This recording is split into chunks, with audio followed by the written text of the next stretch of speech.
Don't adjust your televisions. Believe it or not, this is not Kickstarter Pause, but it's a Kickstarter Pause themed kind of panel. This is going to be about how to get your Kickstarter to be noticed. I am your host, the creative comics devil and advocate himself. This show is brought to you by the comic book advocates.com, as well as the extended network that brings you all this amazing stuff, and that is the Advocating Network and channel, which Luke is part of. All right, so we're going to go around the room. We're going to go around the room and introduce ourselves. We'll start with Luke because he just got introduced anyway, and we'll go to Travis. Tell him who you are, Luke. Hi, my name is Luke Stone. I do all the pictures and words for a book called Hybrids, the Sons of Gods, and I do art for a book coming out here real soon called Voodoo Nations with Travis Gibb. It's going to be really awesome. Keep your eyes out for it. I also do all the project managing for a company called Starcross Comics. So if you just want to scoot on over to starcrosscomics.com, you can check out the store today and find some really good deals, or you can go over to lukestonestudios.com and find more about me on social media and maybe even catch the live draw later this evening. There you go. Hi, I apologize. My quality of the camera is not that great. I am Travis Gibb, a creator of Broke Down and Four Dead Bodies. We are fulfilling issue 3 right now. We're non-stop with that. From Broke Down and Four Dead Bodies.com is where you pick up that.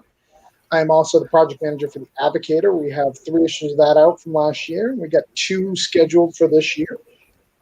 Also the project manager for a little book called Return to Sender that's coming out. So that is coming up very, very soon. It's a cowboy supernatural western. In fact, Luke did a cover for it. And last but not least, I am the other part of that team for Voodoo Nations with Luke Stone. So that's coming out through Starcross Comics. That's going to be a 4-issue mini that follows a couple of ministry leaders as they go through the world of voodoo. Lots of evil, sinister, cool stuff. And these are not your typical ministers / pastors / missionaries. They're a little punk rock, a little edgy, and we're gonna have some fun with that. I am Demon Phil, Comics and More New Jersey. I can be found Comics and More New Jersey on both Facebook and YouTube. I have an online store where we sell damaged, repurposed comics returned into jewelry, which is either keychains, necklaces, pins, or even double-sided dog tags. We sell some books, and then also we have where I do interviews, I do book reviews, and I come on shows and do panels as well. But I also am the VP of Marketing for Vampires of New Jersey, which is launching tonight on Kickstarter at 8 p.m. So shameless plug on that one. All right, gentlemen, we are here today to talk about the importance of getting people to actually pay attention to your... Wait, who are you? I introduced myself at the beginning, remember? I was the host. I bring everyone together, the Advocating Network. I didn't hear anything about Cat Dad and Zoo. Well, we're going to get to that because it's actually poignant. I was about to start saying that. All right, I'll let you talk. Yeah, thank you. Thank you. So we're here to talk about Kickstarters, and I happen to be on Kickstarter right now, and I have looked at it, and I've done something very few people do. I've been honest. I've been honest with everyone who's watching. I haven't used slogans. I haven't used pitches.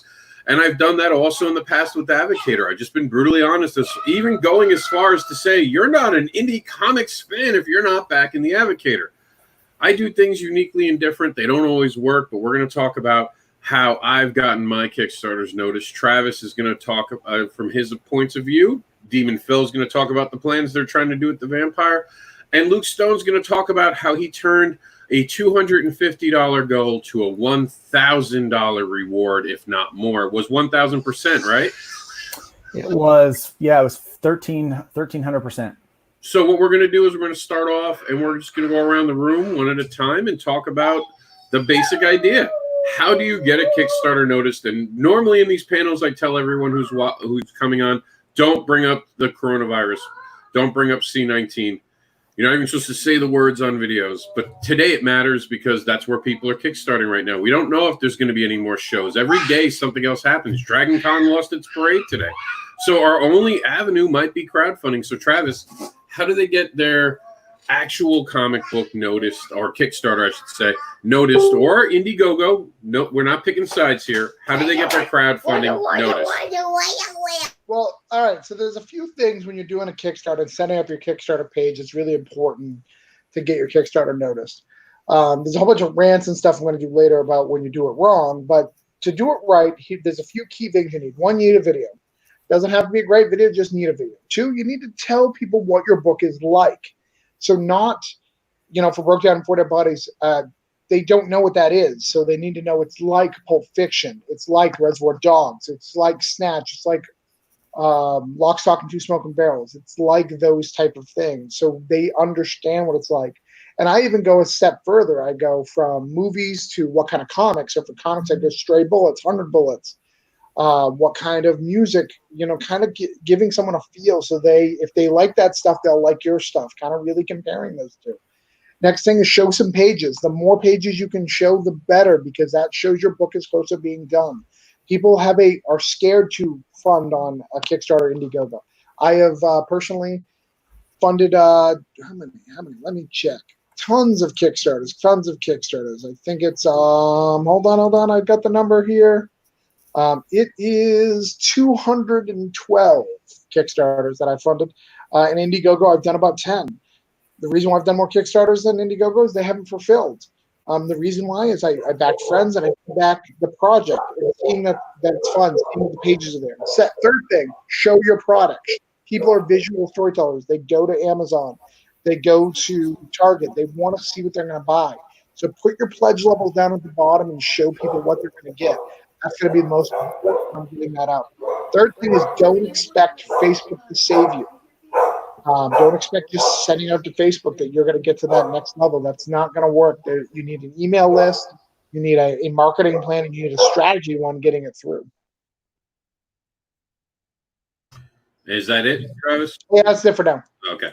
You just stopped talking. I want to make sure you didn't cut out. We've been having trouble all day. We're going to go to you right now. Phil, talk to me about the plan for the vampire. So the biggest thing, and of course, I'm coming into this, and I will let you know right now, this is my first time ever marketing a Kickstarter or any kind of crowdfunding.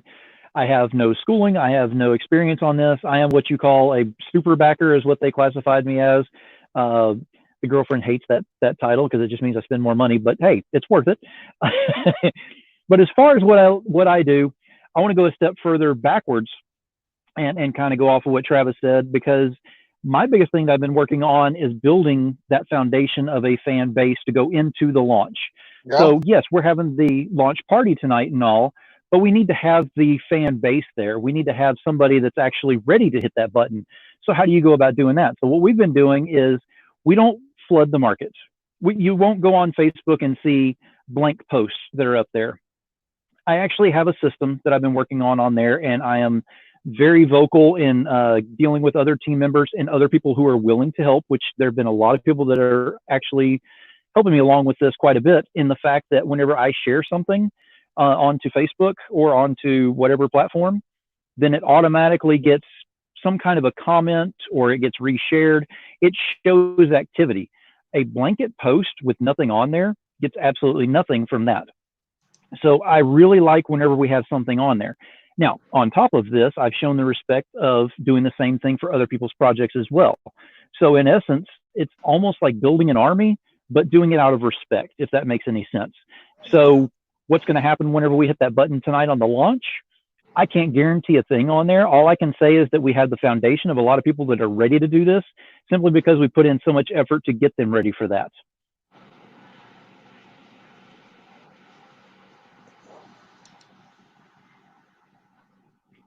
Did we lose Rob? No. I had just a hiccup for a second, the internet signal. All right, guys. Luke had to step away just for a second. He'll be right back. I want to bring out the big thing about crowdfunding. What is appropriate and inappropriate? How do you get your friends to be active, get off the bench? Is it okay to send a messenger message? And how do you go about that? I'll start off with Travis. What do you think about that? Is it okay to use your messenger as a basic, like a politician would do, crowdfunding? Let me go to every backer. Let me go to every person on my list and see if they can back it. Is that appropriate or inappropriate? It is okay, and it's not okay at the same time. So it depends on the way you do it. A lot of people send you a message, and they've never been your friend, or they've never had a conversation with you. If you go and do that, you're not going to get that person to back you, more than likely. So don't bother. You haven't built a relationship with that person. So why should they invest in you now?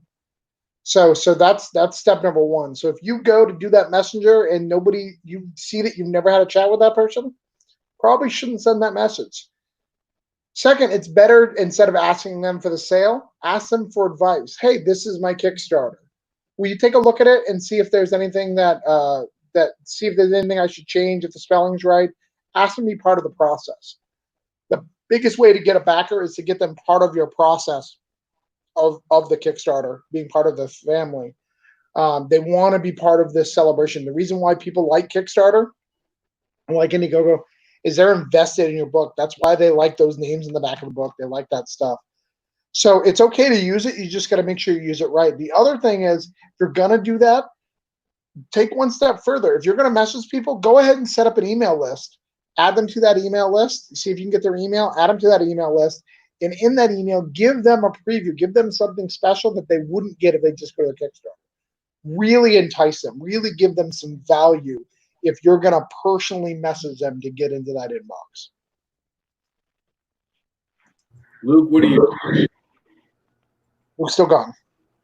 Luke. He's still gone. I'm sorry, Luke. Phil, I'm reading Luke's name. I'm sorry. I'm reading Luke's name, and I'm like, Luke, why aren't you answering? And I'm looking right at Phil, like an idiot. Actually, I am right in the middle of actually writing some notes. Thank you for that, Travis, because I'm getting some ideas as we go along too. Because, like I said, this is my first one. So, as far as I am concerned, I have made that wrong choice in the past before I was even doing marketing to actually promote something for a business standpoint. It was just kind of helping out some people, and I blanket put it out on pretty much every messenger friend that I had. And several of them either were no longer friends, and I had to go back and say, hey, what happened? And they explained, and that was fine, because they didn't want to get caught in that I was going to do that like every week or every month scenario. Or they would flat out tell me, hey, this is for business, or this is for this. You don't need to just be sending this directly to me like this. And at first I took it as, wow, they're kind of a jerk. They actually don't want to back this. So I had to step back and look at it going, wait a minute, I did something wrong on here. I actually don't interact with them that much. Why am I going to tell them they need to spend money on a certain project? So I started networking and getting to know them and their projects, and then saying, hey, you've got this great project over here. I like how you did this. I saw this on this project over here. How did you come up with that idea between the two of you?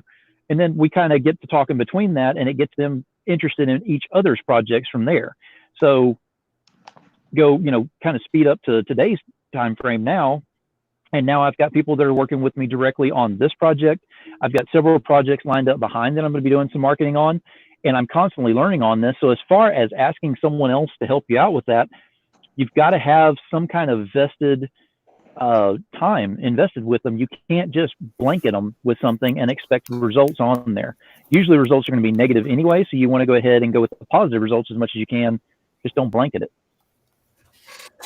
Luke, back with us. Luke, we were asking, I don't know if you heard, because I know you stepped away. We were asking, is it okay to message everyone and go, hey, how do I get noticed? And can you also answer that? How did you turn Hybrid from a 250 goal all the way up to, I think you broke 3,000. Correct me. Yeah, it was actually a $200 goal, and I broke 3,100 actually. So I didn't do any direct messaging.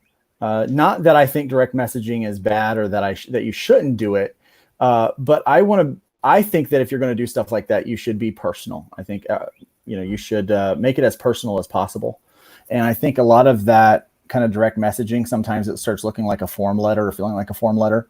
And people, I mean, if you've got a lot of friends and followers and stuff like that and family, it makes it very difficult to make it personal. But so I'm not against that. But what I did is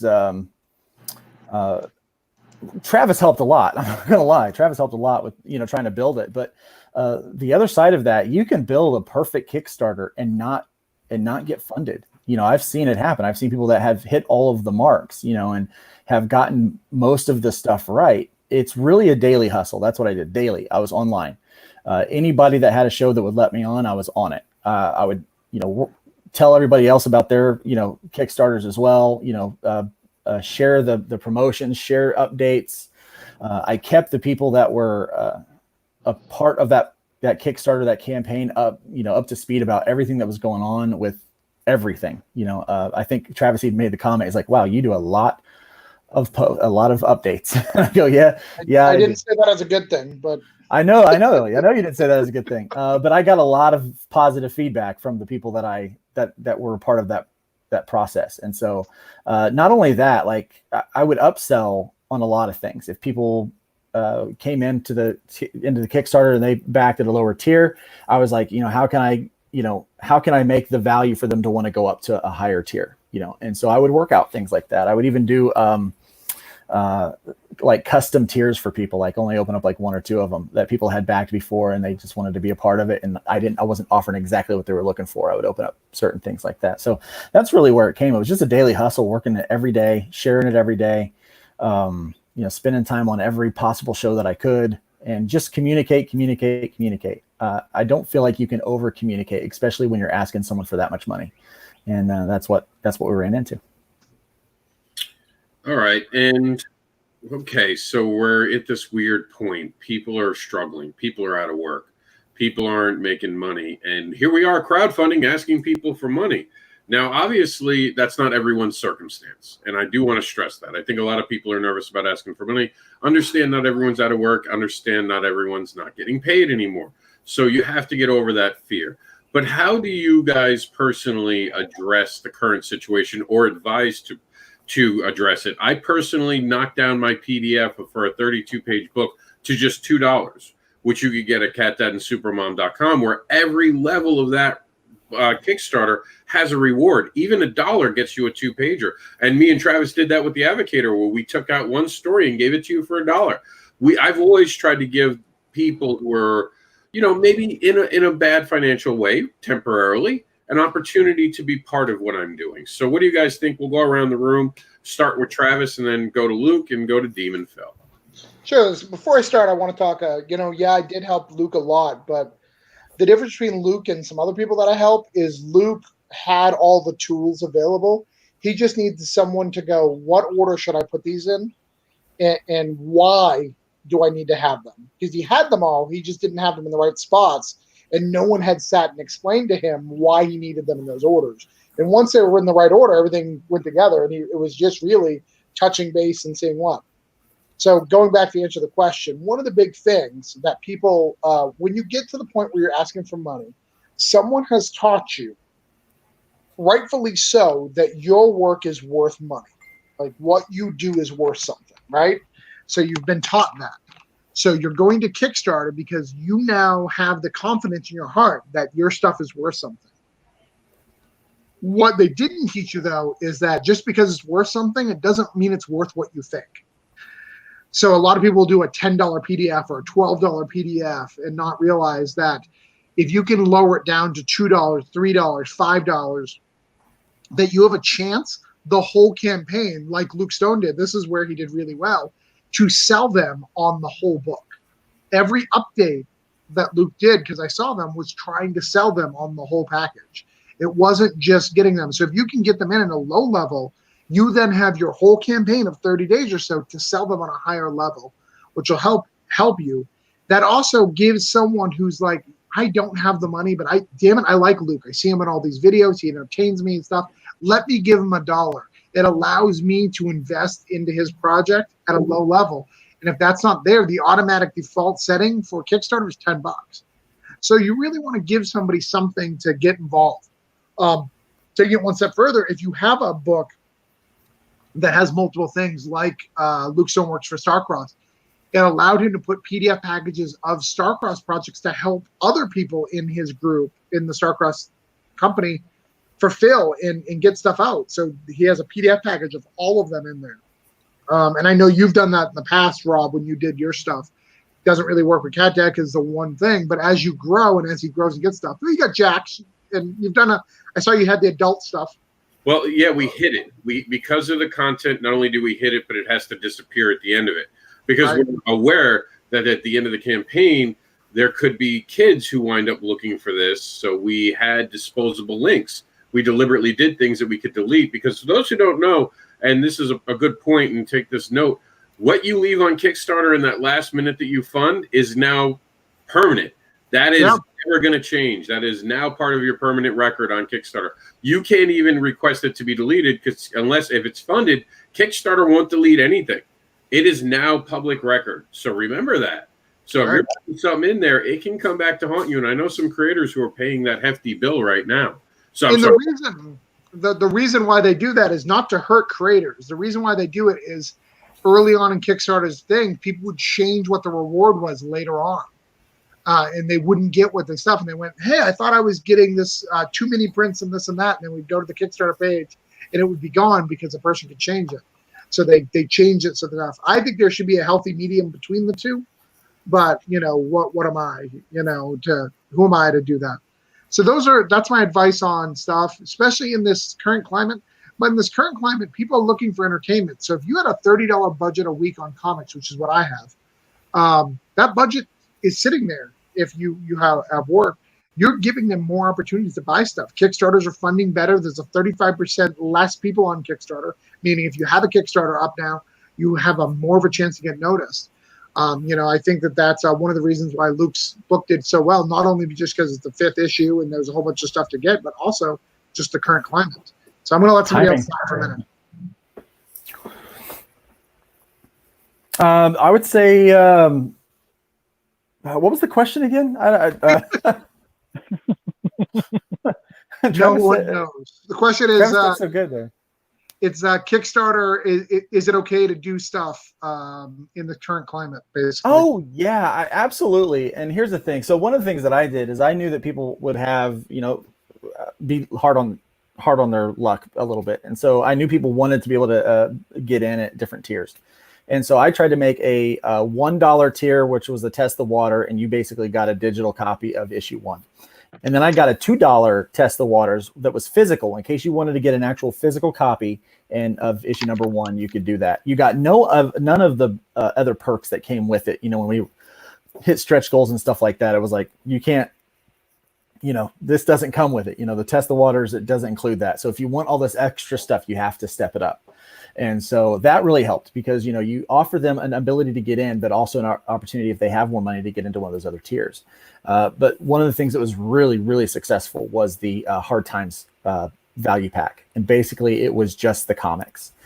And towards the end, we did so well. Like once we started hitting certain numbers, I was like, anyone that's a part of that will also get these stretch goals because, thank you for being a part of it. We wound up hitting, I think 30 or 40 of the backers, like you went into that tier, I think, I if I recall right, because there was one that didn't include the Serafina book, but one that did. And so between the two, I think it was, like the majority of the backers went into that area because people wanted the whole series, but they didn't want to do the catch-up series, which was, I think it was the catch-up book was like $55 for that one, or we had one that was $100 that was like everything that you could get. And some people went that way because they had the money and the resources to do it. But here's the thing, people are adults. I was actually back in a project and they canceled the project because of COVID-19. And I was mad because I wanted that book. And so I don't know that I'll back it again when it comes back up. Maybe I will, maybe I won't, but it's up to me to decide whether or not I can afford to support your project. And I'm an adult. Give me the opportunity to do that. I don't want to try to treat anyone that supports me like a child. They, if they have the money to do it, they can determine if they have the money or not to support a Kickstarter that's out there. And I think that's part of the reason. Yes, timing was big. It was the information that I got. It was the hustle that I spent every day, and it was the timing of this project and of the kind of people's physical resources. They had, people had money to spend. And if they didn't back it. I have one person who always backed, and he always backed it with deep pockets and was not able to do it this time because coronavirus had really impacted his family. And so, we're taking care of him because he's always been there for us. So we're taking care of him anyway. So it doesn't matter that he was not able to. He's going to get everything he probably would have gotten already if he had the money to do it. But let people make the choice. Let people decide if they can do it or not. Demon Phil. And I completely agree on that. And all the points and everything on there, of course, like I said, this is my first one going out there. It's not even launched until this evening, but moving into where we are now, the reason that we chose to go ahead and go with the launch date where it is right now, this thing has actually been in the works since officially around, I believe, November of last year is whenever we sat down with creator Alton Simpson and said, look, your books are in all of these LCSs around the tri-state area. And at the time, I think he had 21 or 22 LCSs, and he just within a year had just gone to each one and gotten his books in there. Every time they go in there, they sell out. And I was like, look, you've got something here. So let's go ahead and get this on a much larger scale network. So we've been planning on it. And whenever push come to shove and we finally got into the coronavirus hitting and everything, it got brought up about, do we need to go ahead and, wait on this until the end of the year? Do we need to wait on this? The main thing is the first thing I did was I looked at all the logistics on how things were working within Kickstarter, within crowdfunding, and see if there was a huge decline in there or if it was just plateauing or what was going on. What I noticed was, since people were staying home, they were spending more on the Kickstarter side of it because they can't go to their LCSs. So it gave the option. So we discussed about it and decided we were going to go ahead and launch with this. Now, as far as actual tiers that are on there and everything, we do offer the digital on there. I believe it's $5 on there. And then the actual covers are usually on average about $5 less than they normally would be on Kickstarter, just because also trying to help out with these times as well.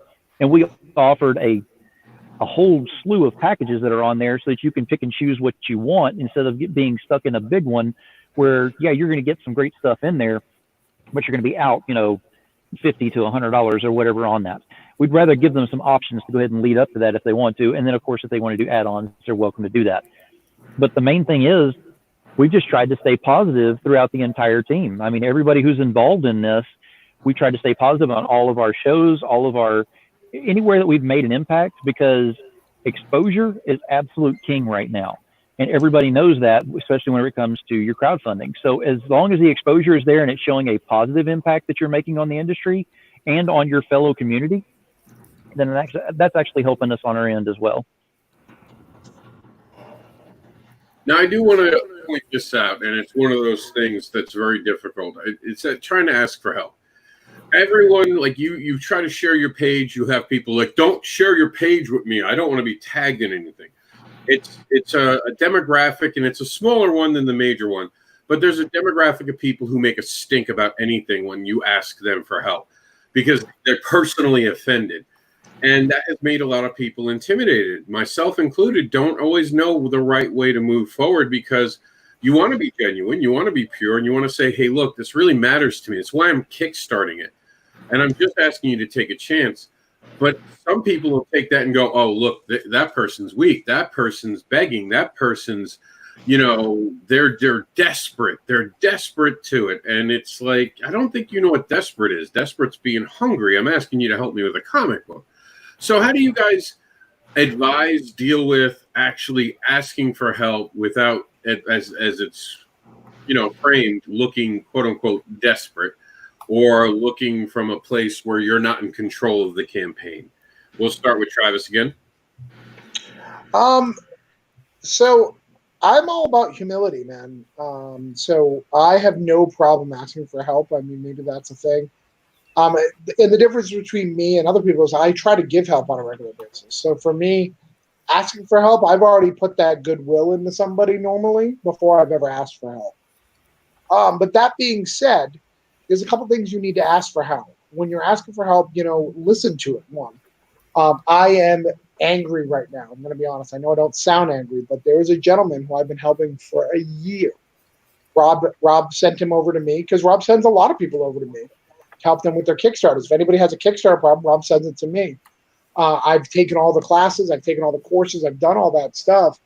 And I've been helping this gentleman for a year and giving him advice. And he takes the advice, and then he'll disappear for like 3 months, and then he hasn't done anything, and then asks me for new advice. And basically what he wants me to say is, do the same thing you did the first time that failed. Don't make any changes, and you're going to make your goal this time because I have your back. That's not going to happen. I'm never going to say that. I wouldn't say never going to say that, but odds of me going to say that is not, because you haven't done the work. You're not willing to do the work. And if you're not willing to do the work, why should I do the work for you? I mean, it's very frustrating when they want the advice, they want the free help, but they don't want to do any of the stuff. And sometimes I am very sympathetic. If someone can't, if I make some advice, like the first thing I asked Luke when I was helping Luke, hey, do you have someone who can do graphics? And Luke's go, yes, I do graphics myself. I'm going to build a plan when you're asking me for help. I'm going to build a plan that's with what you have to offer, because not everyone has the same skill set, and that's completely understandable. But you have to be able to willing to do a little bit of work, and you can't expect that what you did last time is going to work this time. Every campaign is different, and everybody can make mistakes. I'm on my like 9th campaign, and I made a huge boo-boo. I lost tons and tons of money from issue 2 broke down and issue 3. Yes, financially I was higher. Yes, my backer count was higher, but I could have raised a lot more money. What I did was I had a $50 tier that was my premium tier. I felt like if I had a $35 tier that was a little bit less than that I could really get some new backers. All it did was take all my $50 tier people down to the 35, so it didn't help me at all. The other thing that when you're getting advice from, understand that not everybody shops and thinks the same. So if you don't buy variant covers, that doesn't mean that variant covers don't sell. Rob hates variant covers. He really does. I think he's actually coming over in the last year or so, but he doesn't like the concept. He likes readers. He wants someone to read. Am I speaking right, Rob? Yeah, that's accurate. I was very against them, vocal about it, until I had fans asking me for it. And I've always said that the fans are more important than anything else. So I had to listen to the fans. As a fan of comics, I do dislike variant covers. Yeah. I think they're a cheap trick, but people want it. It's the consumer. So you shut up and you listen to your fan base. Yeah, someone wants to invest in you, and they have a certain amount of money that they want to invest in your project, and they're going to find something. They're going to look for some value in that. So something more exclusive, something more rare, even if you wouldn't generally buy it, doesn't mean somebody else wouldn't. And that's one of the coolest things. Like my last campaign, I had 3 people pay my $250 tier to be in my comic. That was so dope. I didn't know any of these people, and they all want to invest and be in my comic. How awesome is that? So yeah, I'm going to pass it on to one of the other guys here. Luke? Yeah. What was the question again? I talked too much. I'm sorry. You catching on a theme here? Like I have to get back to the beginning of it. Come on, dude. We're talking about basically how do you not, and you're a pastor, so this should be right up your alley. How do you come off as I want your help, but not, oh my God, I'll suck your dick if you back my campaign? I've literally never said that. I love passing to Luke. I would say I like to be genuine. You know, we heard someone say, like, you know, if you have these nice polished videos on your Kickstarter, you know, you probably paid a lot of money for that. If you spent that much money on that video, you don't really need my money. You could have used that money on your project. I think, you know, being lo-fi with it, being genuine with it, and letting them know what the funds are going to go for. You know, I started out my campaign with a $200 goal. And the reason why I had a $200 goal is because the book was done. I was paying for everything out of pocket, and I was going to print this book anyway, expecting to make the money from sales like I typically do. And it was, you know, running the Kickstarter, I was like, you know, I'd like to make more than $200. I'd like to really make like 500 and really help out to, you know, be able to make a full 500 and pay for the whole print run that I'm going to need for, you know, the 24 to 30 backers that I'm going to get. And so that was, you know, that whole process was just like being very honest about what I was trying to do and what I wanted the money for. And then to show my passion for the project. I believe in it. You know, I really, really believe in it. And so I asked people for help. Like, what do you know, can you share it? What will make you want to share this project? What would make you excited about it? And so as I would ask those questions, I literally would change the project week from week. Like there would be things added or changed or adapted every week, including in the last 9 days, changing my video because someone told me that the video didn't really represent the project very well. And so I did it, made another $1,000, you know? And so it was just that process of saying, hey, this is who I am. This is what I'm trying to do, and trying to connect with the fans, because at the end of the day, anyone that's willing to spend their hard-earned money, especially during a global pandemic, if they're willing to give you their hard-earned money so that you can make picture books, man, I love that person, and what they say goes for me. You know, their input matters to me. So. Bill? Yeah. So as far as with me, honestly, I can say that most of it has actually come from other people to me. I haven't had to ask for a lot on this. And the reason I say that is, and I am incredibly humbled that I have done a lot of interviews and a lot of book reviews and a lot of things like that. And I'm pushing people to that next level as best I can with whatever they've got, as long as they, show the passion and the drive for it and everything, that I'm trying to push them ahead and give them their spotlight. Well, it's great in this industry because I'm finding people that are actually coming back and saying, you did this for me, let me help you now. And it's amazing because respect gets respect as far as I'm concerned on that end. If I'm giving that much respect, they're giving it back as well.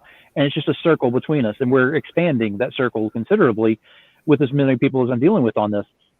So asking for help on this is not difficult. And I'm not one that I'm not really too bad about going ahead and asking for it. Now, I have tagged quite a few people on some posts before. I've had people who have either not done anything with it once they've been tagged, or they've asked me to stop.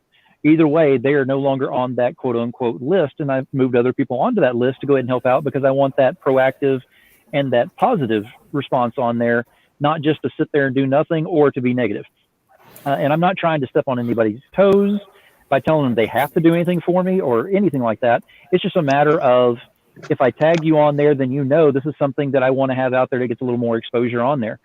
9 times out of 10, it is not to do with me directly, with my company and everything. I have a few things that we do every once in a while, but most of the time it's an interview that I'm doing with somebody. It's a book review, or especially it's the Kickstarters that I've been really pushing on the crowdfunding, with the different creators that are doing that.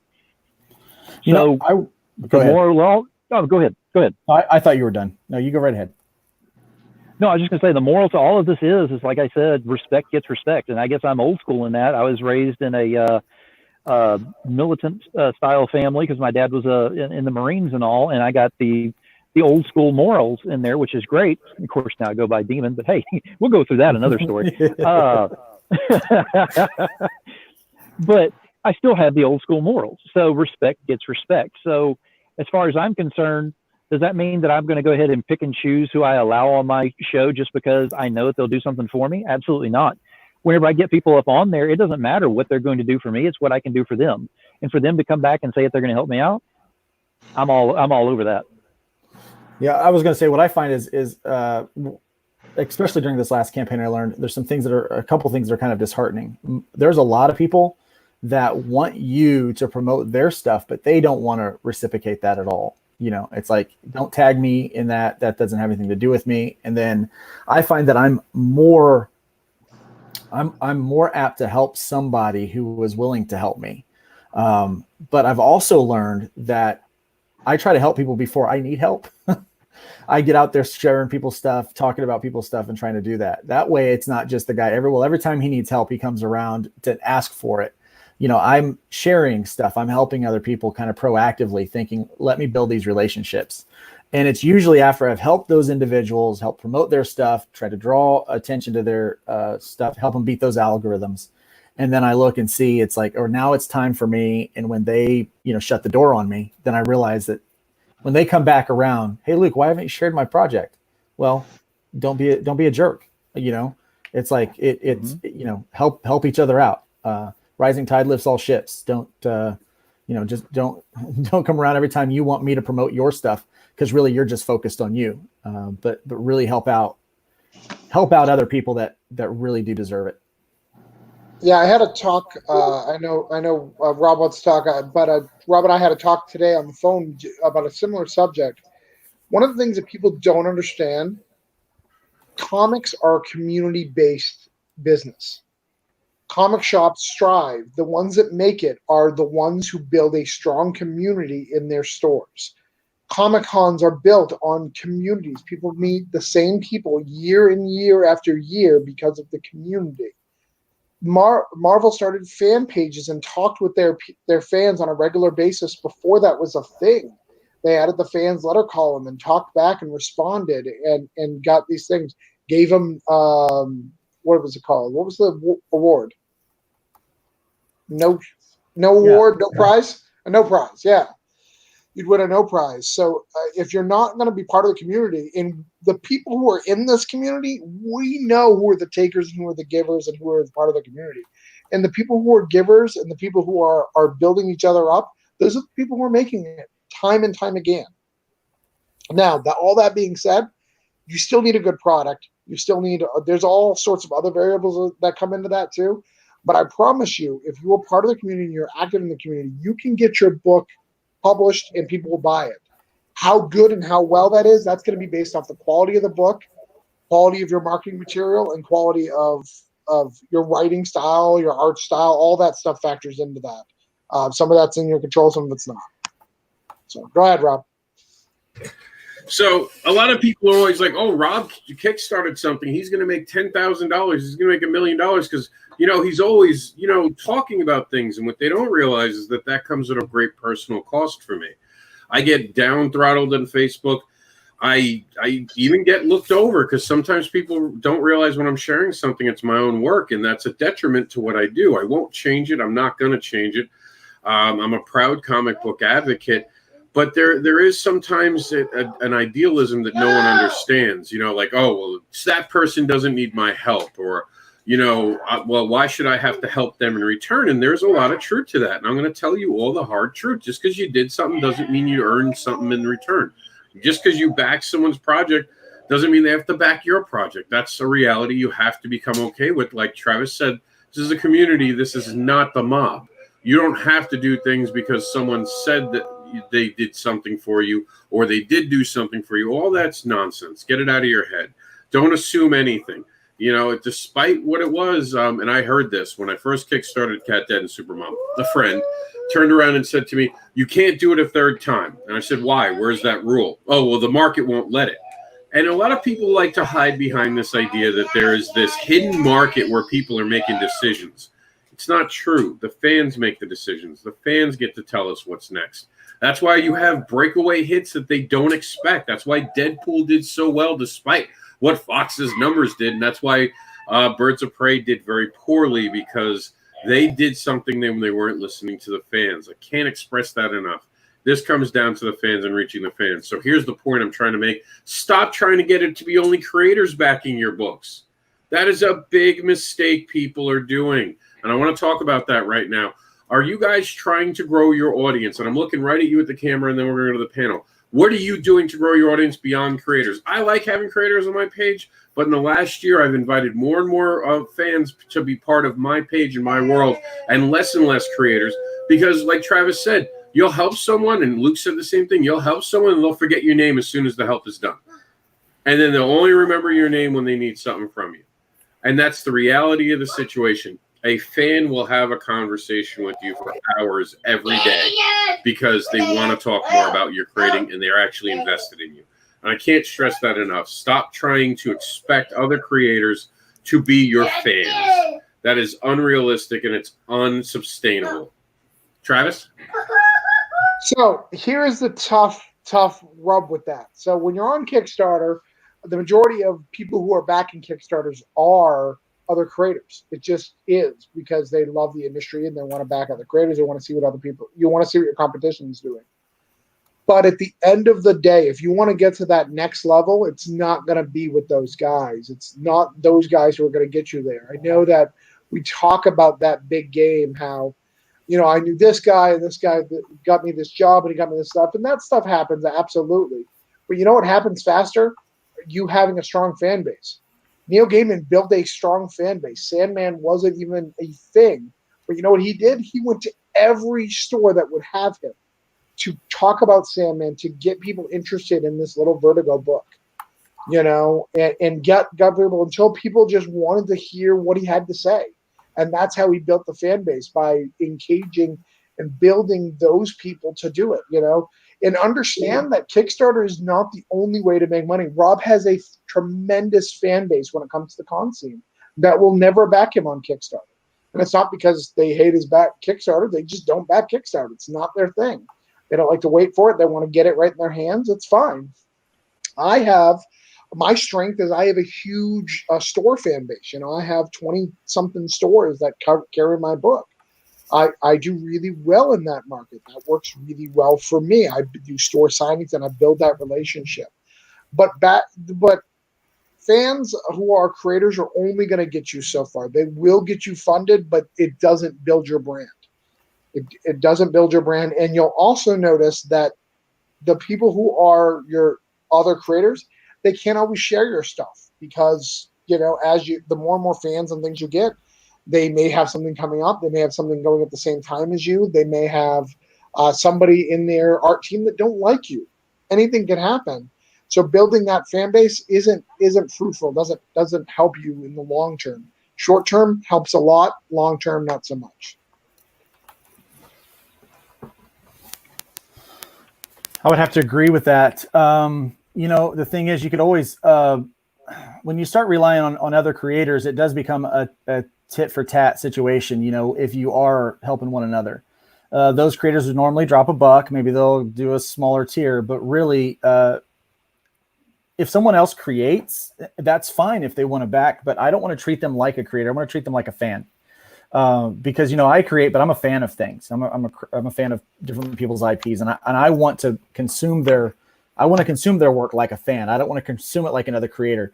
Because here's what happens with a creator, and I've got I got a couple of books here came in the mail today from Silverline, and so I'm going to consume this not as a creator. If I were a creator consuming this, what happens is I go through and I'm critical of the art, I'm critical of the lettering, I'm critical of the writing, of the pacing, and all of those things. I'm critical of all that stuff as a creator. I'm now observing it and I am making assessments on it. But if I'm reading it as a fan, I'm going to be forgiving of some of this stuff because I'm really interested in the story and I'm going to focus on what the IP is actually doing instead of how they went about it. I'm not going to, if I'm looking at it as a creator, I'm going to see, oh, they printed with Kablam. Okay, well then that's going to make me think something about them versus something else, whoever they choose to print. But as a fan, I don't care who printed it. I just care about the content that's on the inside. And so I want to treat every person like a fan that comes in, even if they're a creator. But more than that, if someone doesn't deal with comics all the time and they are interested in my comic, then I'm even more ecstatic because they could literally go to a comic book store. Well, maybe not right now.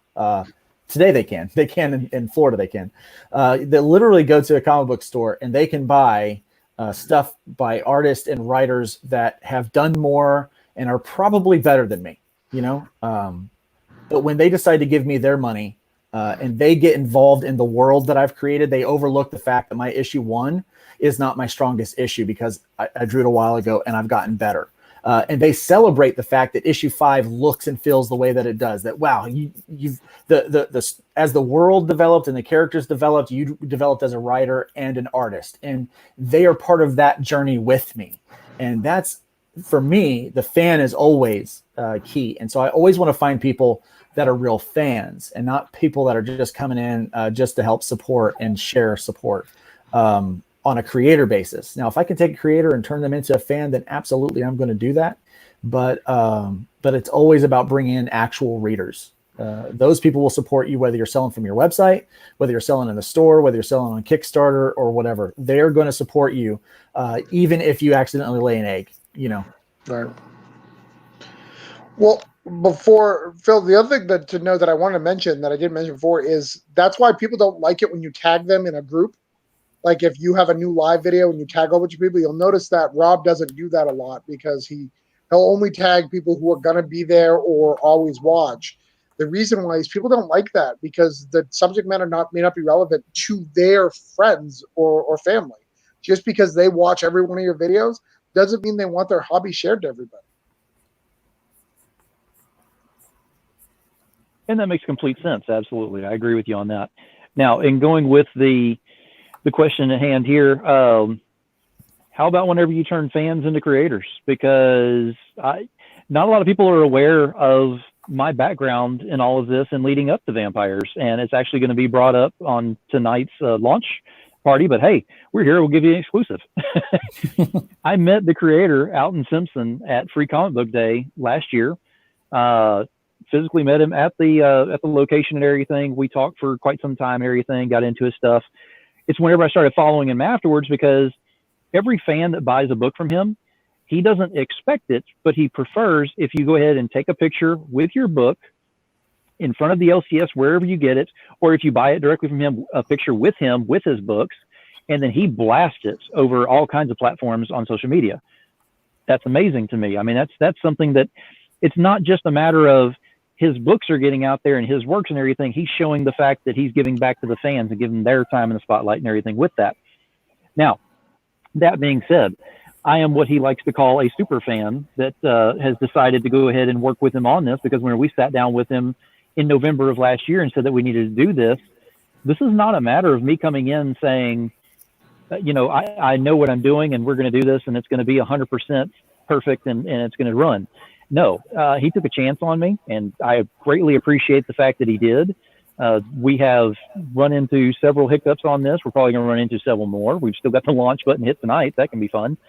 But we're doing things to get to that point. So if you can turn a fan into a creative team member for later on is great, because I will say also, I have somebody that's going to be coming on my show next week who he's never written anything. He wants to come on there and go ahead and promote that he's actually getting into where he's writing now. That amazes me. So I don't have just people up here who are, you have 5 books underneath you, you have 50 books underneath you, you've done all this stuff for, whatever companies. I try to get the other people on there who haven't had the big chances on there and at least give them a little bit of a spotlight. At least that's what I like to try to do. I'll tag on that. That's absolutely 100% important as well. So I've had a fan that picked up on Hybrids, and it turns out he develops RPG games, like role-playing games. And I've always wanted Hybrids to be a role-playing game. And so Nick Tockert now is developing the game. And it is so much so that we have to have adventures for the game. So he started writing these adventures for the game unbeknownst to me. And then he let me read them, and I'm like, this is really, really good.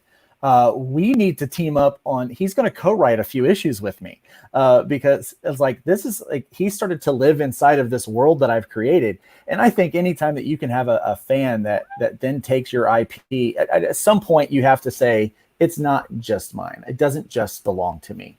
I like it when other people want to live inside of that world and they come and ask questions, and I could tell they've spent time thinking about it and doing that kind of stuff.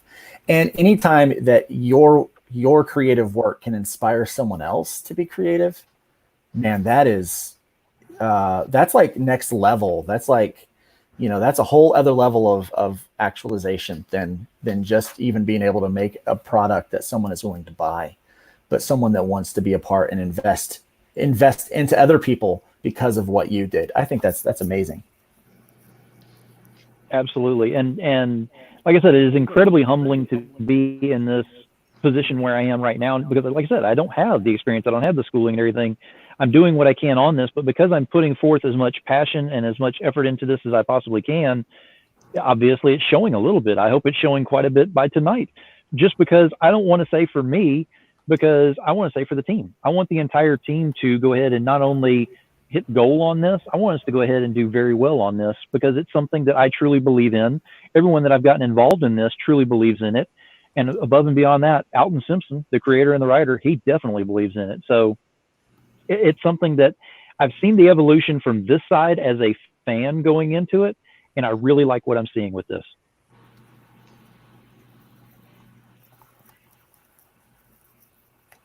And I do want to stress that the point being made about creators can be fans is absolutely true. But that's the moment you've changed them from being another creator. And that's different. And I think I've done that with actually my book, Cat, Dad, and Supermom. I turned creative friends into creative fellow creators into fans of something I created. And some of them will never be fans. I have friends who have told me, stop making books about fetish and only do Cat, Dad, and Supermom. You're not going to win everyone over every time. But you have far too many people who are expecting and get pissed off. And we saw this with someone, and I think Travis will know who I'm talking about, where they couldn't make enough money. They overdid their stretch goals. And then when someone backed out at the end, they didn't have enough money because they didn't plan right, and suddenly freaked out on social media saying they weren't going to do the stretch goals anymore because I didn't make enough money. And it's It's just childish, man. You start crowdfunding, you have to live up to those commitments. Like Travis said, early on, people went back and tried to hide and not do things. And we still see people not fulfilling. So we're going to talk about integrity now. How much does integrity matter when it comes to crowdfunding? What would you guys think? Starting with Travis. I think it's extremely important. I think it's the most important. There's most of the time when I back something or pull a pledge from a back, it's due to integrity. Whether it be the scenario that you just talked about, I've never backed that person again, and I probably won't. That really rubbed me the wrong way. And that the other thing is just if I notice that you are about whatever your thing is, and that's more important, and I see that you'll jump onto every show, message in the comments, make sure you mention your title and all that. That's not someone who's integral. That's not the way it does. Marvel and DC doesn't message in every chat room of every comic to say, hey, buy Marvel or DC. They do, however, have every shirt or T-shirt in every mall and mall, shop, Walmart, convenience store. They have all that, but that's irrelevant. But integrity is really, really important. Kickstarter and Indiegogo are about trust and building that trust. And if you don't have those things, how can you build that trust with your fans or with creators? Look, I'm going to pass it to you because Rob is missing right now. Okay. Integrity is a huge issue with me. Not just because I want to be known in the comics community and the indie comics kind of industry as a person who fulfills on time, but goes above and beyond. I usually always put a little extra in there for people because I really do value what they've done. And if I can pass on a little extra value, I'm going to do that. But it's not only that, but it's like kind of my day job. I better be better than the best that when it comes to integrity and character, because people are expecting that from me. If I don't deliver on that, then I'm messing up. I've got to prove there's eyes looking at me that are not just looking at me from a creator standpoint, but they're looking at me from a kind of faith community standpoint. And then beyond that, there's people that are watching how I do it, and I'm inspiring them to do it the same way. And if they say, oh, well, if Luke can cut corners, then it's okay for me to cut corners. Like, no, I want to give an example that people not only want to, that people not only look up to, but they want to emulate. And so integrity, I think, in this stuff is huge. I'll be really honest with you. There is a friend of mine who is a great writer, a great creator, and he ran a Kickstarter about 3 years ago, 2 or 3 years ago. I can't remember exactly when it was, but somebody that helped him with that was a guy that helped me with one of my Kickstarters and wound up robbing us, taking money. He never told me that this happened, so I was not able to do anything back then, but I found out about it here recently. And so we have tacked his book for his Kickstarter onto my print run for Hybrids, and we're going to be shipping out books to his backers to help him out, because I was at one point in time connected with him, and I know he's a good guy and he needs to be creating again.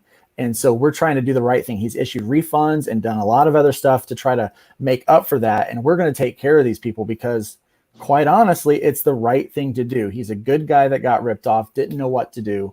And, so not only are we trying to do the right thing by our backers, but we try to do the right thing by other people's backers as well, because people that we might have been associated with. Because I got a message like, I can't believe you're running another Kickstarter when you didn't fulfill this one. I'm like, well, that one wasn't mine, but let me help you get your stuff. So that's, I think, it speaks a lot to go above and beyond those areas. Yeah, I did the same thing in my first issue of Brokedown. I'm sorry, Phil. Go. No, you're good.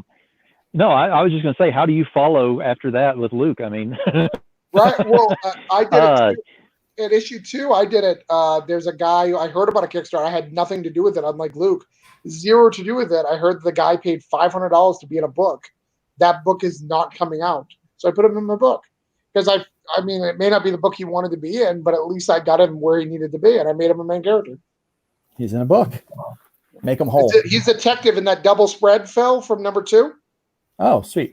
Okay, yeah. Yeah, that double spread, that face is a guy. He spent $500 to be in a book that is not going anywhere. That guy spent the money and ran.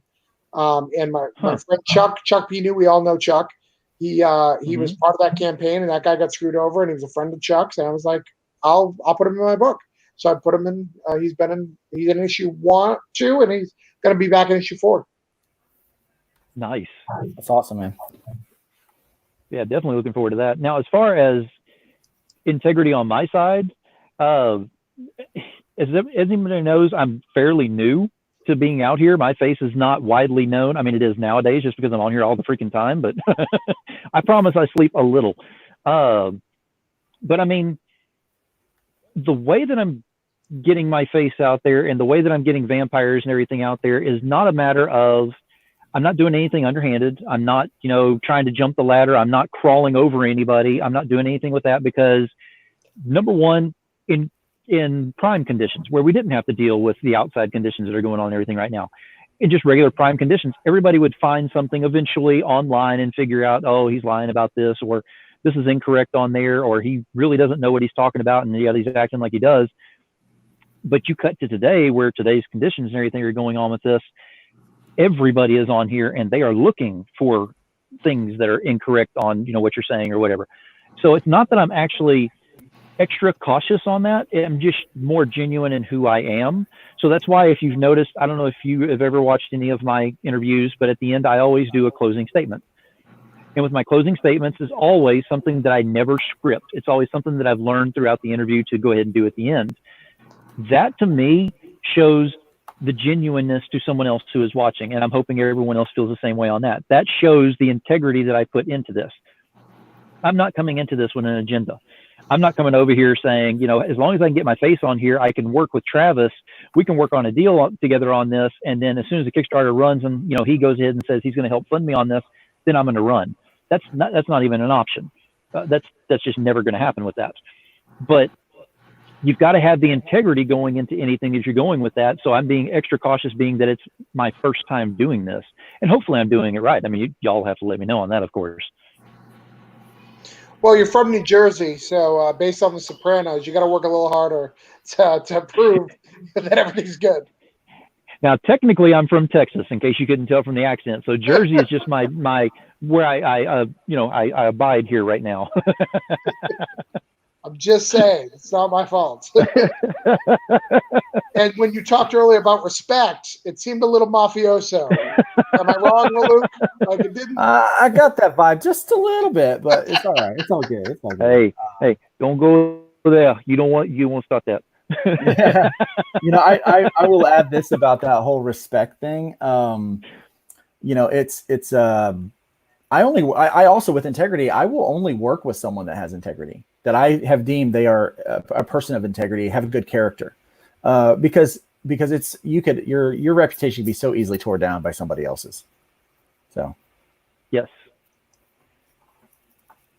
All right, gentlemen. Does anyone have to leave at the 1 o'clock hour for the panel? Or the 1 hour part, not 1 o'clock, 1 hour part of the panel. If not, we're going to continue for another probably 30 minutes. Larry had said something because no one said they had to leave. The issue with creators supporting creators almost feels like shuffling the same money. And while it's great to have creators jump on board, in order to level up through, you have to bring the comic book fan, that X-Men fan out there who may dig what I do sort of thing. And that's an interesting comment.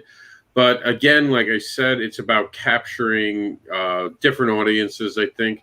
So let's talk about that. How do you capture different audiences? For me, one of the biggest missteps I've ever done in my entire career has been not collecting an email list. I bet against email lists, thought that there would be laws that were going to stop them from being able to operate. They did, and it was completely wrong. Corporate America found a way to make all that stop from happening, and I don't have an email list I could have from being on the road for 4 years that could have probably thousands of emails. So that's my biggest blunder as far as crowdfunding could ever go and my own personal career versus anything else I've done. But for you guys, how are you going to find the new market, the new people, the people who never backed you before? Because you need new blood for every campaign. If you're not getting new people, then you're wasting your time crowdfunding. So, Travis? So email list is the key. I mean, that's the secret. If you don't have an email list, you will probably get to make $1,000 less than you should have. Like flat out, you're going to be $1,000 under. Email list is so important. The reason why is when someone sits in front of their email they have their wallet ready. That's where their bills come in. That's where their stuff comes in. They're ready to buy in their email versus Facebook. Facebook, you just want to check what your friends are doing. You may buy, but you don't have that instinctively, this is the time to buy in your head. Number two is I always pick another group or two every time I do a campaign, about a month or two before, that aligns with what I'm trying to do and start being very active in that community. Not just post, but actively engage in that community. See what people are doing, see what people like, what kind of vibes I get from them. And that helps tremendously because those people become your friends and they then in turn become your fans. And that helps you build that. And you could do that into a comic creator community. You can also do that in, we have a Wizard of Oz book coming out, Cthulhu Invades Oz. I'm very active in the Wizard of Oz fan base right now, trying to talk to them about my book, talk to them about what they like the Wizard of Oz. And as my writers are doing stuff, maybe incorporating some of their ideas to really make it a community involvement. The more you can have someone involved in your process, the better your Kickstarter is going to be. Sure. I find that, kind of getting out there in front of people is the best way to get new fans. I personally am not a big fan of the comic convention. I know that's almost sacrilege, right? But like the typical comic convention, because typically what happens with one of those, there's a big name person there. There's a sizable fee to get in. And people are there to get an autograph from someone who's famous, not buy a comic book from someone who's not. And it can be difficult. Now you can, if you're really clever and you hustle, you can definitely build a fan base at a typical comic convention. But what I found is like these one-day shows where there's no other comic book there really, and it's like a pop culture thing, and I am all alone. I do really well at those because it's smaller. People are going through, like we have this one called Mall of Heroes, and I love going to Mall of Heroes because most people are there don't even realize there's a convention going on until they walk in and see all of this stuff, right? And so they can buy toys, they can buy all of this stuff. They see Star Wars stuff, people walking around, and it's great. And while I'm there, I have the opportunity to sell the book to people that have never, ever heard of it. And those people, are new fans. And I will echo the whole mailing list thing, Travis. If you are not building a mailing list, you are failing yourself tremendously. And the larger that mailing list is, the more successful you're going to be as a creator. At some point, you may not even need to crowdfund if you have a big enough mailing list. And I think that's just kind of the thing about it. Kickstarter could close down tomorrow. And if you've got a nice size mailing list, those people that supported you on Kickstarter will support you when Kickstarter's not even there. And it's just so important to build that. But going out and getting in front of people, I like to talk, hey, do you know anyone that reads comic books? Get creative in how you reach those people and how you get in front of people. I've tried Facebook ads to do that stuff. I don't know if that's very profitable or lucrative for anyone. It doesn't really help me to get more readers or anything like that, but mostly it's kind of doing what Travis does, getting some of those groups, find people that are like-minded with that, getting inside of those communities and being a part of it, being a part of that little group of people. And then definitely getting out in front of folks and having a pitch. Here's one thing we noticed, we talk about this a lot in these panels, is the pitch at a comic convention. I think that is so important, that you're able to engage people quickly with a good personality. And a lot of people say, let my work speak for me. I will say this, speak for your work. And your work will also speak for itself, but your work speaks for you and you speak for your work. And a lot of people that become your fan, they're not just a fan of your IP. They're a fan of you. And so build fans. And I completely agree with everything that you're both saying on that and all. And especially my biggest thing is summed up in one word, which is networking. And the reason I bring that up is because you mentioned about the cons. We go to, I won't say they're smaller. I mean, they're not like, New York Comic Con type thing, but I mean, some smaller ones here in Jersey. We definitely need to get y'all up here to Jersey so you can experience, because I don't stay at the table. My girlfriend will stay at the table, or whoever we have helping us or whatever. I am networking. Now, networking can mean several different things, because immediately some people watching this may think, wow, you're actually going away from the table and you're just trying to pull people over to get your stuff. No, I'm going around trying to figure out what they're doing, who's doing this. I'm directing fans back over to the tables where they need to go to help them out find some things, because I don't carry the things that they carry. So it helps them out in the long run as well. So you create that networking relationship with them. In doing that also, you take that you can do physically in front of someone and amplify that toward how many other people you can possibly get online. And that's what I'm doing now, is networking. I'm constantly trying to get these people to work with these people to work with this. So whenever it does come time for us to work on a project that we're working on our end, people will want to help us as well, or possibly at least offer to help. So the networking is a huge thing, and where I'm looking for that to get even bigger markets, even moving on, because I'm not done networking. I think one of the good questions to ask, Rob, is asking someone like Phil, who's a super backer. I'm a super backer. I know Rob is. Are you a super backer? Mm-hmm. You? Yeah. So we're all super backers here. But you being not a creator, Phil, how do you learn about the newest, hottest products? How do you find out about the newest Kickstarter? A lot of it is now it's word of mouth. Before it was post. I mean, put something out there, but it's got to be an interactive post. It's got to be an interactive message that goes across there. It's got to be something that generates attention. It doesn't necessarily have to be that quote unquote video that we have to see on Kickstarter type thing for the, the hook and reel at the top, but it's got to be something that'll actually get me interested. One thing that I really, really like to see is show me the art, something from the art on there. It doesn't even have to be a full page. Don't show me that. Tease me.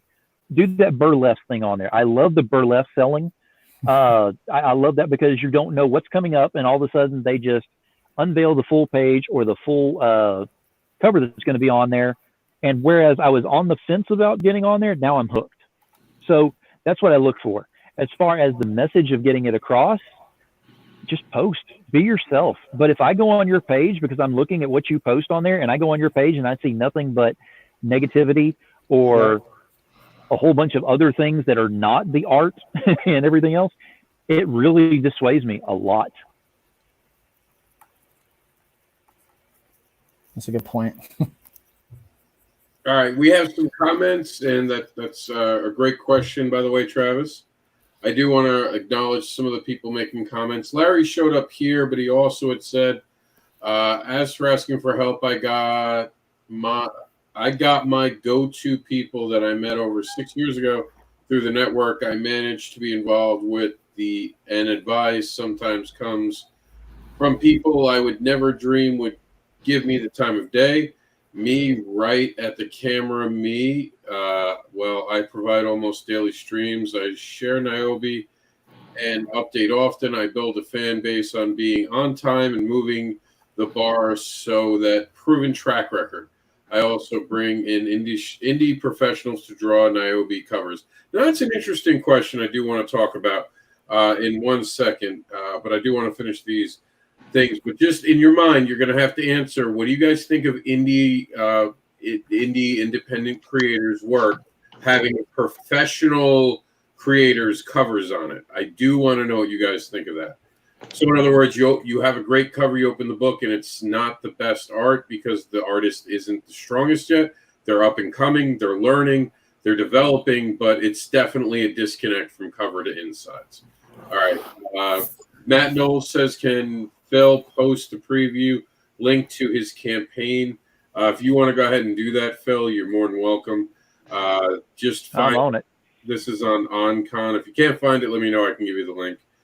Sarah said, I think it's great when someone can write more than one genre. That's a skill and well-rounded. I'd have to agree, but I do that, so it's kind of also self-serving. So I like it. Sarah also said, I wonder what the best subject title would be to reach random email lists, because I generally don't open emails from companies I don't know. So how would you capture the attention to open it? Generally, I think it's our branding that gets it to open. Wouldn't you agree, Travis? Like, they know that the email was coming, so they should be doing that. It is, but sometimes, you can kind of trick fans. You can go, hey, I think this is the best comic I've ever done. Do you agree? That is something that they're going to want to click on to look at whether or not they agree, because you've asked their opinion. Anything that asks someone's opinion is going to get more engagement on the email list. That's the secret to getting them to open it. So what a lot of them do is, and I don't know if Larry does this. I'm just using Larry as an example. If it's Niobe news every time it's on, Niobe news, Niobe news, Niobe news, that's not going to help. But if he goes, come see Niobe issue 3 is coming out. I'm giving you guys exclusive sneak peek. Please tell me what you think. You're going to get a better response because it's something different and it's a new response.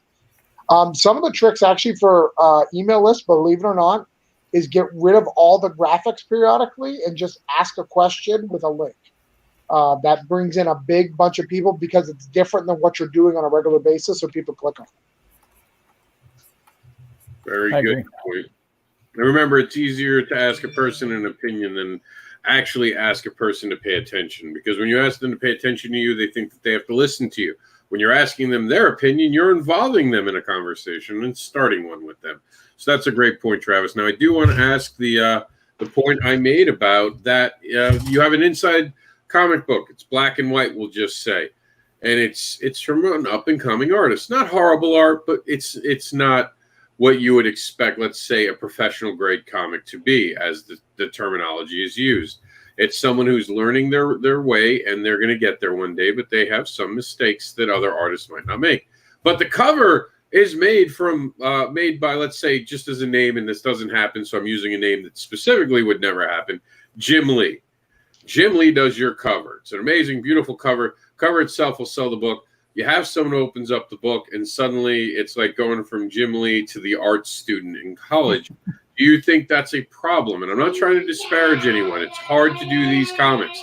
But me as a fan, and I'll start by saying, it pisses me off when I see that, because I feel like there's false advertising. It's like putting a writer, like, this is written by, one of my favorite artists, Michael Crichton, and you go to the inside cover, and it was like, well, the cover was written by Michael Crichton, but the actual rest of the book, that's actually written by someone named John Smith. And I don't know who John Smith is. I've never read John Smith. I bought the whole book because it said Michael Crichton, but it turns out he only wrote the cover.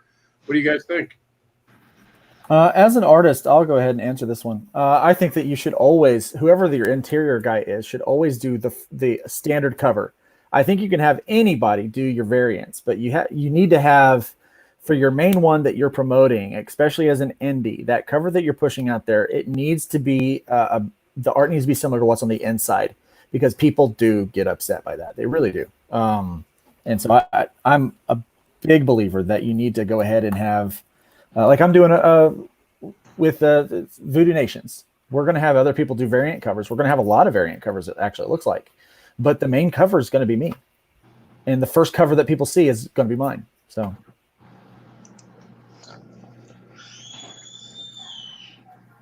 You are next. So for me, I do the same policy as Luke.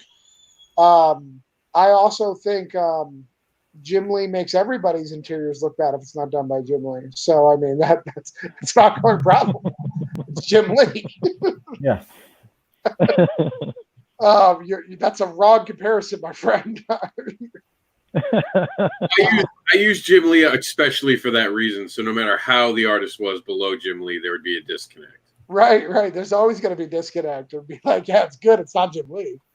Though I will say his Flash, what was it, 700 or whatever it was, that was not his best cover. It was not so great. Anyways, one of the secrets to Kickstarter is people spend a lot of money on getting these big super names to do their covers. And what I've found is they really don't increase the amount of money you make by that much. It does increase it. It'll bring in between 300 to 500 to sometimes even 1,000. But you can get very close to that by just having anybody who's doing something else.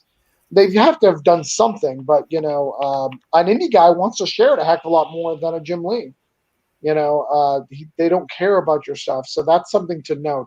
But yeah, it doesn't really bug me that much. If you have a cover that has the main guy doing art. Yeah, and we have. I know on ours we have probably a dozen covers that are on there from the 6 artists that are doing it. There is a 7th artist who does the original cover that's on there, so that's the one for the main one that's on there. And then the other ones, the main thing I always look at from my standpoint as a fan, there still has to be some fluidity to what's on the cover to what's inside of it. So if with vampires, let's go ahead and take that, or you know what, I'll pick on you, Travis.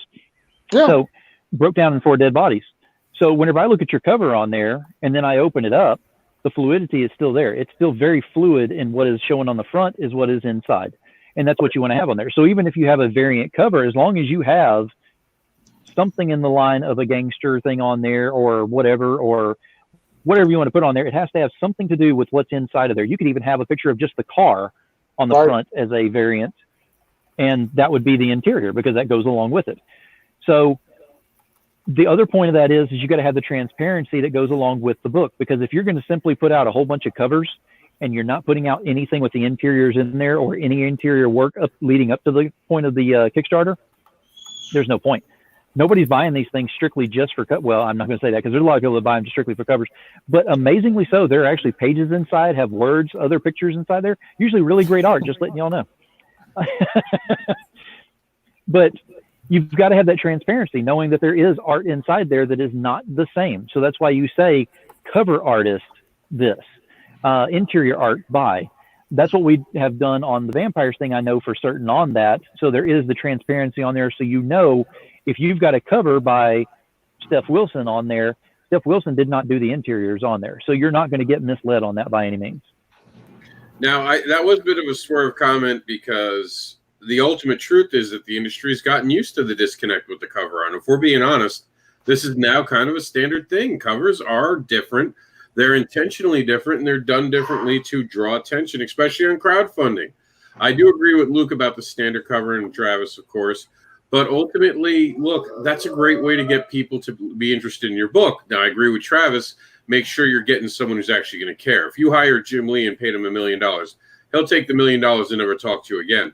Get someone who actually wants to be part of the conversation. Get someone who does that. We're heading up to 90 minutes. We're going to cut it off at 90 minutes today. So I'm going to go around the room right now. I'm going to ask you guys, what do you think we didn't cover that can help people get their Kickstarter grab some attention? I'll start off just so you guys have a few seconds to think about that. For me, the things that you guys can do that we really didn't cover today, and this is going to be a really simple one, but no one ever thinks of it. Why don't you just stop and actually think about what would engage you? Far too often, everyone's following everyone else. Ask yourself, well, what's something I want when someone's crowdfunding? And take that minute to really look things over, and you'll suddenly realize you'll have some ideas, especially if you're a creator. Well, when I backed this project, this is why I backed it, and that worked for me. And then figure out how you can make that for yourself. So instead of seeing monkey see, monkey do, figure out what made you open up your wallet, and then try to make people open their wallet the same way that reflects you, not them. Travis? I think the biggest thing when you're doing these things that we've missed is if you wouldn't buy the tier yourself, don't sell it. Really, if you don't see the value in it, if you wouldn't spend that money, and I just had this conversation with someone today, they had a $10 PDF, and I said, would you pay $10 for a PDF? You've backed 19 projects. Did you back the $10 tier for the $10 PDF for the 22-page book? No, I would never do that. Why do you think somebody else would? Like, really, I know that sounds crazy, but you've got to think of that. On the tougher, higher tiers, I get it. I get you not valuing your work. Hey, it's $250. Nobody wants to be drawn in my book. I get that. Sometimes you're going to have to trust a professional for that. But for those lower tiers, if you wouldn't buy that comic book because of the price, don't price it at that. I know you have to reach $2,500 or $3,000 or $4,000. Those are hard numbers to reach, but you're not going to get there by nickel and diming these people, at the bottom tiers. It's really good advice, actually. I would say be the kind of person that people want to support. I think that's really important. You got people that kind of they're rude, they're negative. Be the kind of person that people want to get behind. Don't just post your stuff out there randomly and do that. I think we all do it. We all do the mass post and all the different groups, but engage with people. If somebody else is posting something, ask them questions, get in there, engage with them, let people get to know who you are. Because again, I'll go back to this. People are going to support you as much as they support your IP. And so I think that's a really important thing. I think that really helped me a lot along the years, is just engaging with people. So as far as I'm concerned, again, coming into this is my first one, so I'm going to go ahead and say it as genuinely as I can. Do your research, come in, be as prepared as you possibly can, but be ready to learn everything. Be ready to go ahead and take any criticisms, any kind of constructive, any kind of advice, anything that anybody gives you on that. Be able to absorb that in. Be able to go ahead, because not everybody's going to come in here and do the Polito way of doing things. We're going to come away with $300,000 just by going in and slapping one up there. They have built their way up to that point, and that model is solid. I mean, it is absolutely solid. Now, is it going to be solid if the fans start breaking off of there? Absolutely not. That's why it works for them, because they go ahead and stay that way. So as far as I'm concerned, if we go ahead and do this tonight and we hit that button, and as long as everything is smooth on that end, at least, if any one of y'all want to go ahead and message me and say, hey, I really would have done this looking at that page now, maybe you could try this, or maybe you could change this before it ends. Hit me up with it. Be open for that kind of constructive criticism and the advice that comes with it. That is something that definitely I wanted to make sure of. It's never over until the time runs out. It's never over. You always have a chance to fund. There's always a way to get it. We've been up to the wire. One of the advocators, it was like 2 days before, which is really hard for us. But you'll always, you quit. If you quit early, you didn't get a chance. We can always make change. Luke Stone's last campaign had revision after revision. It's a very different campaign laid out on compared to what it was in the beginning. Because it never changed it. It's kind of get what he needs, what we needed to get out there. Yep. Never stop. All right. Well, I hate to actually do this now because you guys said never stop, but we actually have to stop the program because we're out of time. So we're going to go around and introduce everyone. And on the way out, I'm going to play you guys my Kickstarter video, and that'll be my goodbye for you guys. So we'll start with Travis. Travis, tell them where they can find you, who you are, and how they can back you, even if you're not on Kickstarter. Yeah. BrokeDown4DeadBodies.com is a great place to go. I recommend that. If you want to buy issue 1, 2, and 3 of Broke Down, or the Advocators that I was part of, you can get them there, I think. Yeah. Be on the lookout for actually join the Voodoo Nation Facebook group. Just type in Voodoo Nation for the Facebook page. We're going to be adding new stuff. We just approved some character designs the other day, Luke and I. So that's going to be ramping up, and we're going to be sharing the process. We really want one of the things that Luke and I talked about, we really want to share the process as we're doing this. We're really excited about the book. We're getting a lot of people involved. So as we get stuff in, we're going to be sharing a lot of it to try to build a fan base now, because we would like to launch in July. So we've just got to get the work done, and we need your help to build this new book that we have coming out. Yep. Tag Luke. Yeah, if you happen to miss Hybrids of Sons of Gods on Kickstarter, that's okay. All is not lost. You can actually go over today, right now, to the Starcross store at www.starcross.com/store, and you can go into the physical area there, and the very first thing you're going to see is a $30 special where you can get all 5 issues plus 12 different trading cards and 3 different mini posters. And as soon as those books show up next week, they'll be shipping right out to your house. So if you are interested in that, then you can do that. Also, if you just want to message me, I will happily send you the first issue of the digital copy for free, because I think that you'll get hooked on the story if you do that. And so that's how you can find me. Also, just feel free to check out LukeStoneStudios.com, and I have links to all my social media stuff over there. This evening, I will be doing a live draw. I've been doing this thing every Wednesday. I do a live draw, so I'm going to plan on doing that tonight at 7:30. So come join me for some questions and hanging out and watching me draw something. And you don't have to stay the whole time if you don't want to, though. But that's how you can find me. Demon Phil, Comics and More New Jersey, and you can find me, Comics and More New Jersey, both on Facebook and YouTube. Tonight, like I said, we've had the live launch party that'll be going for Vampires New Jersey, and that'll be happening actually in an hour and a half. So, gotta get my party dress on. 7 p.m. EST is whenever we go ahead and go with that live party. 8 p.m. EST is whenever we actually hit that button. You have the link that's here in the audience as well, so you can go to that. Take a look at it. Come in, see what's going on with it, see what's happening with that, because I've got a lot of other things that I'm working on in projects. Also, tomorrow night, I'm going to go ahead and give a plug real quick. Tomorrow night, my interview tomorrow is with Monty Michael Moore. So I will have him tomorrow to go ahead and go over his Kickstarter and ask him some of the questions as well. One last comment on the way out. I believe that because we don't always get the people who it is, but I'm pretty sure this is the person who's supposed to be a guest but couldn't be with us today, unfortunately.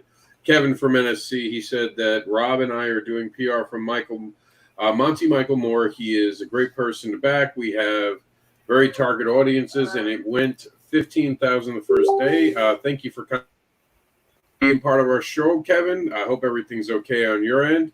That's it. I want to thank all of our guests before we go, and I'm going to play my video. If you guys have any final thoughts, say it now.